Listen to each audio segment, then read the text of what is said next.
Greetings from the Middle East. Join us as we take the Jordan Experience tour by Trafalgar. We visit the rose-colored sands of Petra and the capital city of Amman.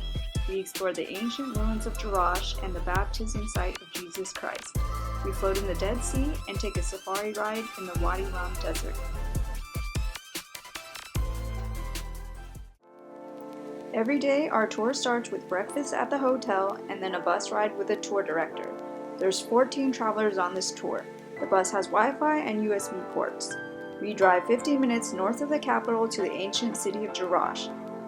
This is one of the largest and well-preserved sites of Greek and Roman architecture in the world.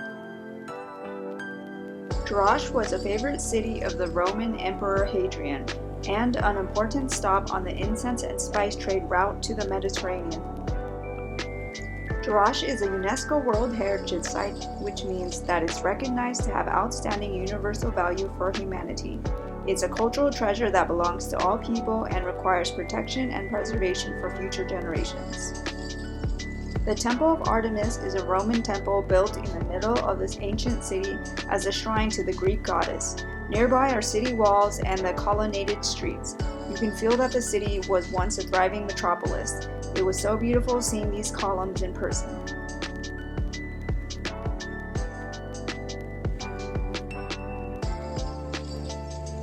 Before you leave, you'll pass by some souvenir shops that accept credit card.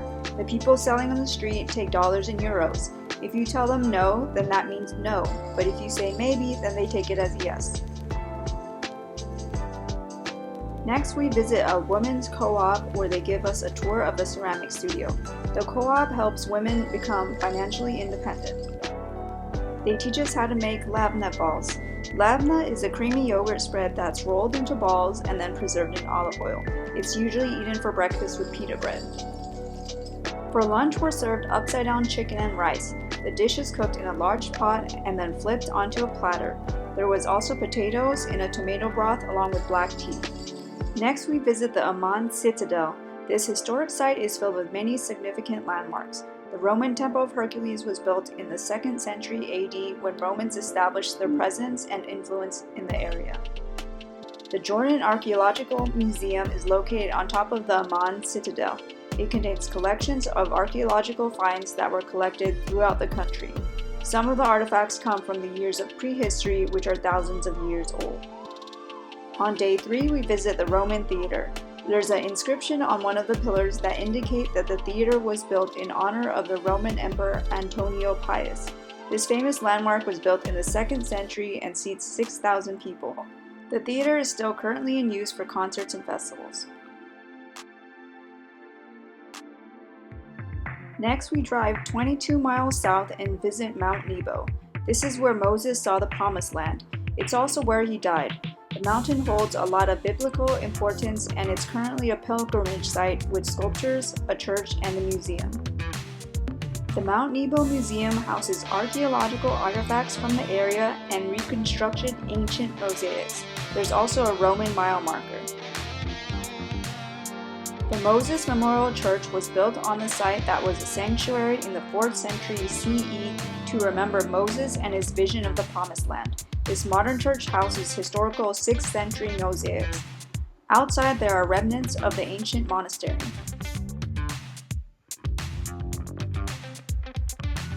Our journey continues to a mosaic studio where we learn about how mosaic art has been a part of the country's history since the 1st century BC. The old mosaics provide valuable insight into the region's history, culture, and art. The city of Madaba is known as the Mosaic City. We walk through the city streets to find the most famous mosaic in all of Jordan. On our way, we pass by shops and vendors selling homemade goods, crafts, and colorful rugs.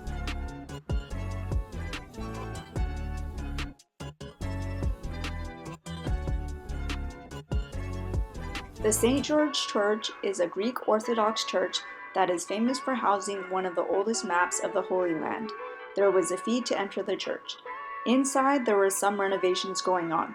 The Madaba mosaic map dates to the 6th century. It's a floor mosaic that contains the oldest surviving depiction of the Holy Land and Jerusalem. We drive down the King's Highway, a route that guided pilgrims and prophets for millennia. From afar, we see the Shobat Castle perched on a hill.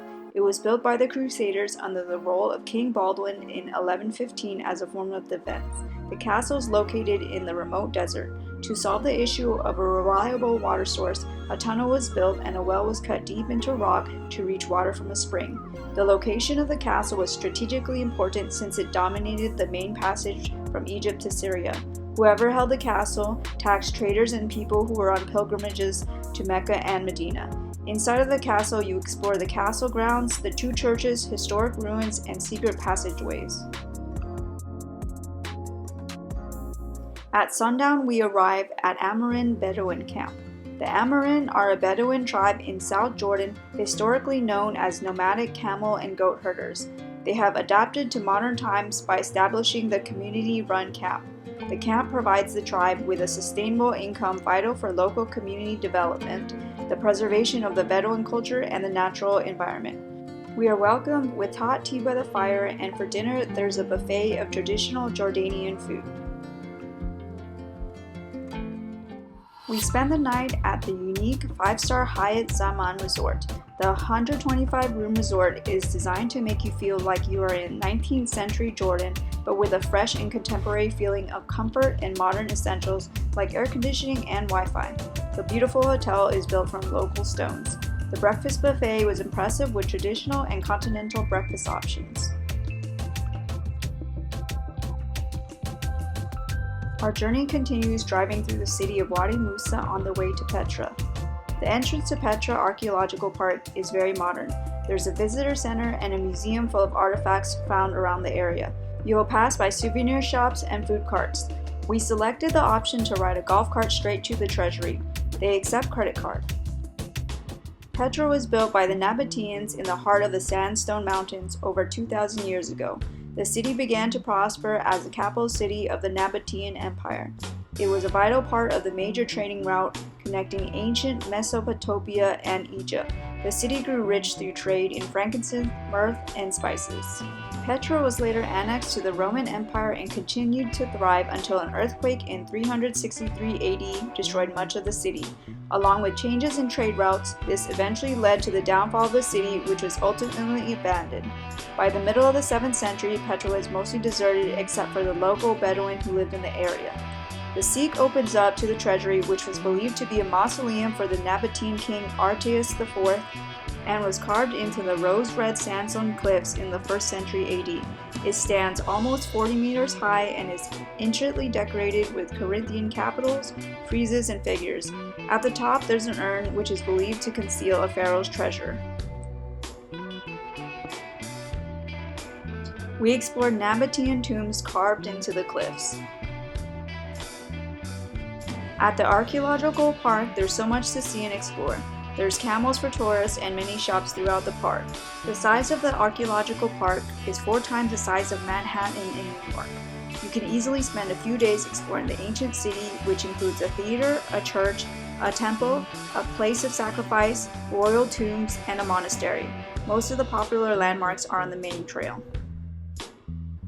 The colonnaded street represents an original Nabatean creation which was later refurbished during the period of the Roman occupation. It was one of the main shopping areas of ancient Petra. Most of ancient Petra is still hidden underground. Only about 20% of the entire site has been explored by archaeologists. After spending a few hours in the ancient city, we leave to the Wadi Rum desert in the south of Jordan. There are no paved roads. You must use 4x4 vehicles to explore the protected area. We follow a local Bedouin guide who leads us through the wilderness to the desert camp. There are over 300 desert camps to choose from in Wadi Rum. There are traditional camps and also high-end luxury camps. We stayed at the Raihed Desert Camp, which was a Bedouin-style retreat. Our room was a tent that had air conditioning and a full bathroom. The camp was designed to elevate the understanding of the sensitive desert environment. For dinner, the meat was cooked underground using a traditional Bedouin method. The indoor dining area was very modern and spacious. There was only one other family staying at the resort that night. Dinner was all-you-can-eat buffet. Actually, every night of our tour was an all-you-can-eat buffet. There's always vegetarian appetizers, meat entrees, and vegan options. For dessert, this was my first time trying Egyptian bread pudding. In the morning, we take a safari ride into the Wadi Rum desert with Bedouin guides. We pass through red sand dunes and towering cliffs. We stop and look at ancient rock carvings of camels and warriors.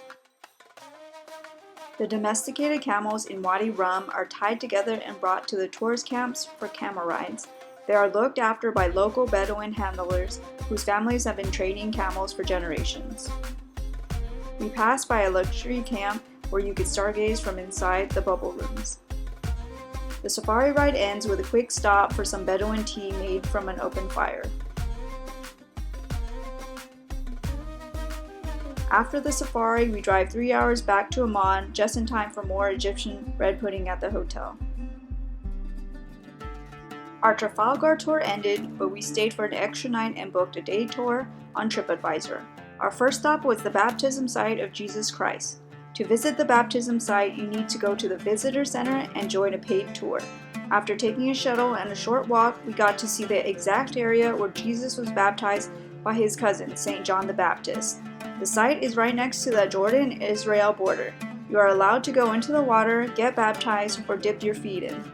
There's also a souvenir shop where we bought rosaries and blessed them in the holy water.